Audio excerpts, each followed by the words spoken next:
Chapter 13. How I Fell In with the Curate.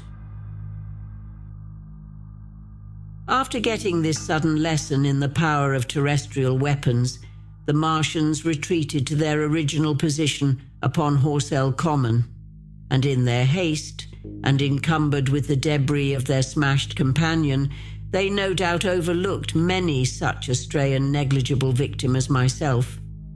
Had they left their comrade and pushed on forthwith, there was nothing at that time between them and London but batteries of 12-pounder guns, and they would certainly have reached the capital in advance of the tidings of their approach. As sudden, dreadful, and destructive, their advent would have been as the earthquake that destroyed Lisbon a century ago. But they were in no hurry. Cylinder followed cylinder on its interplanetary flight. Every 24 hours brought them reinforcement.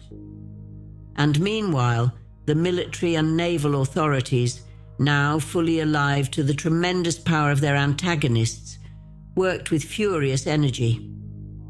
Every minute a fresh gun came into position until, before twilight, every copse, every row of suburban villas on the hilly slopes about Kingston and Richmond masked an expectant black muzzle. And through the charred and desolated area, perhaps 20 square miles altogether, that encircled the Martian encampment on Horsell Common, through charred and ruined villages among the green trees, through the blackened and smoking arcades that had been but a day ago pine spinneys, crawled the devoted scouts with the heliographs that were presently to warn the gunners of the Martian approach.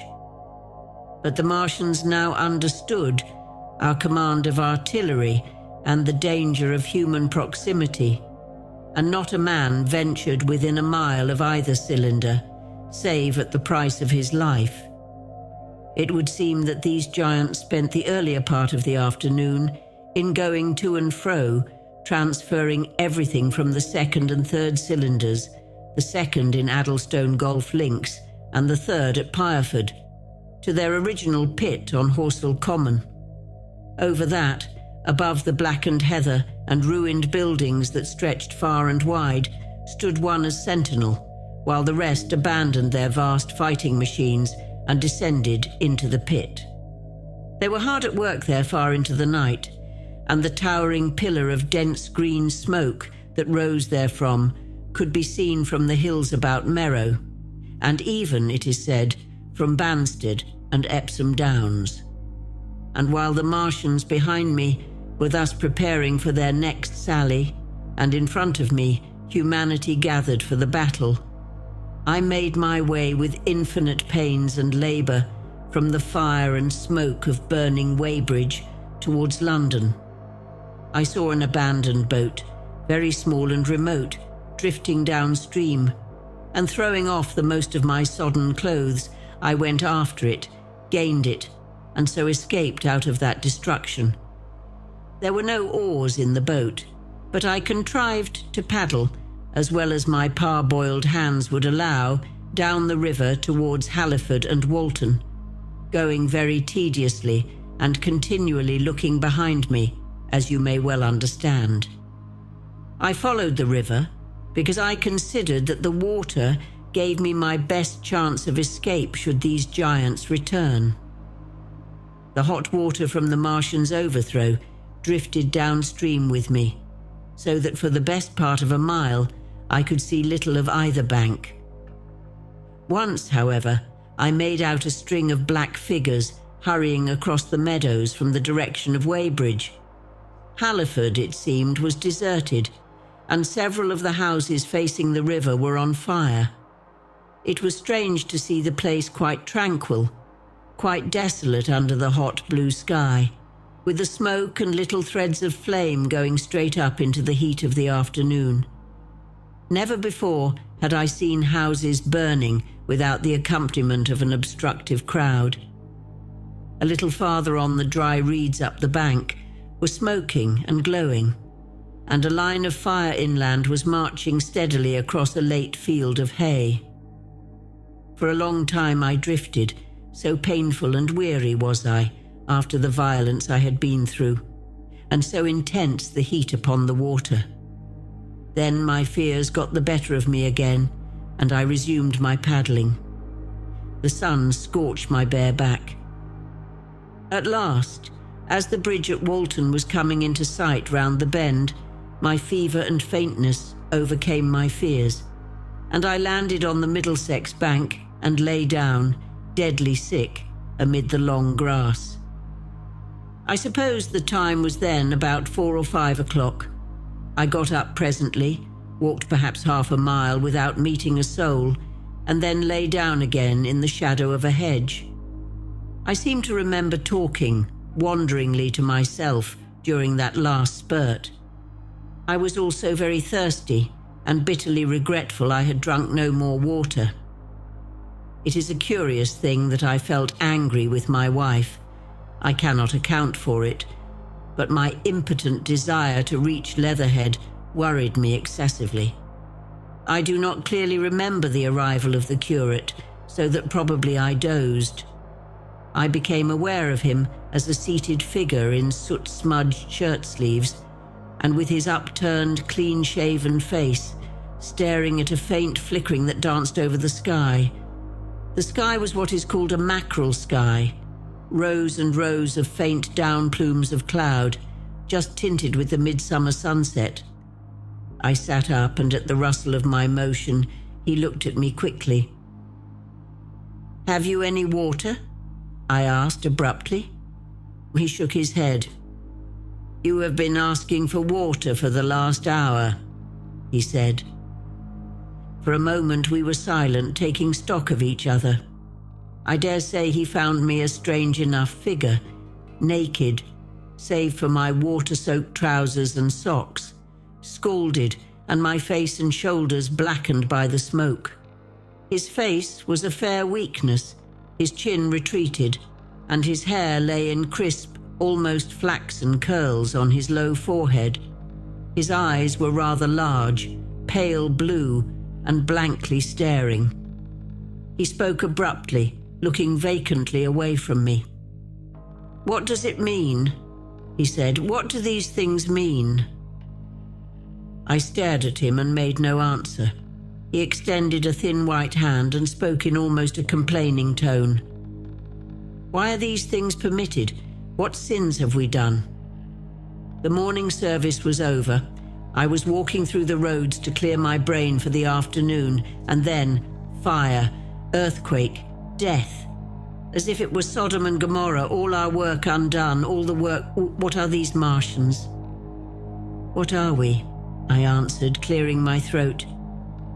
He gripped his knees and turned to look at me again. For half a minute, perhaps, he stared silently. "I was walking through the roads to clear my brain," he said, "and suddenly, fire, earthquake, death."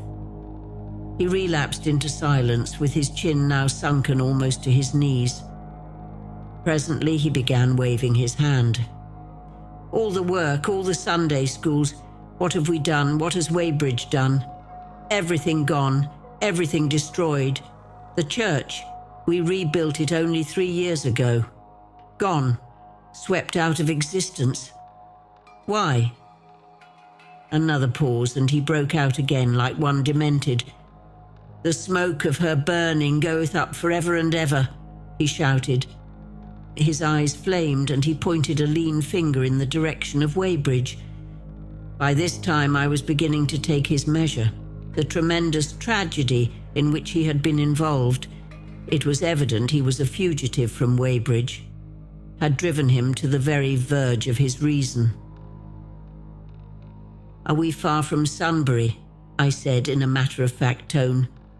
"What are we to do?" he asked. "Are these creatures everywhere? Has the earth been given over to them?" "Are we far from Sunbury? Only this morning I officiated at early celebration." "Things have changed," I said quietly. "You must keep your head. There is still hope." "Hope?" "Yes, plentiful hope for all this destruction." I began to explain my view of our position.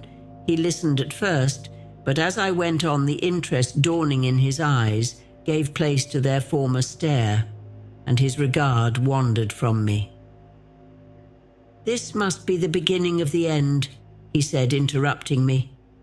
"The end, the great and terrible day of the Lord, when men shall call upon the mountains and the rocks to fall upon them and hide them from the face of him that sitteth upon the throne." I began to understand the position. I ceased my labored reasoning, struggled to my feet, and standing over him, laid my hand on his shoulder. "Be a man," said I. "You are scared out of your wits. What good is religion if it collapses under calamity? Think of what earthquakes and floods, wars and volcanoes have done before to men. Did you think God had exempted Weybridge? He is not an insurance agent." For a time he sat in blank silence. "But how can we escape?" he asked suddenly. "They are invulnerable, they are pitiless." "Neither the one nor perhaps the other," I answered. "And the mightier they are, the more sane and wary should we be. One of them was killed yonder not 3 hours ago." "Killed," he said, staring about him. "How can God's ministers be killed?" "I saw it happen," I proceeded to tell him. "We have chanced to come in for the thick of it," said I, "and that is all." "What is that flicker in the sky?" he asked abruptly. I told him it was the heliograph signaling, that it was the sign of human help and effort in the sky. "We're in the midst of it," I said, "quiet as it is.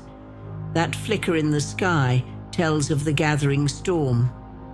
Yonder, I take it, are the Martians, and Londonward, where those hills rise about Richmond and Kingston, and the trees give cover.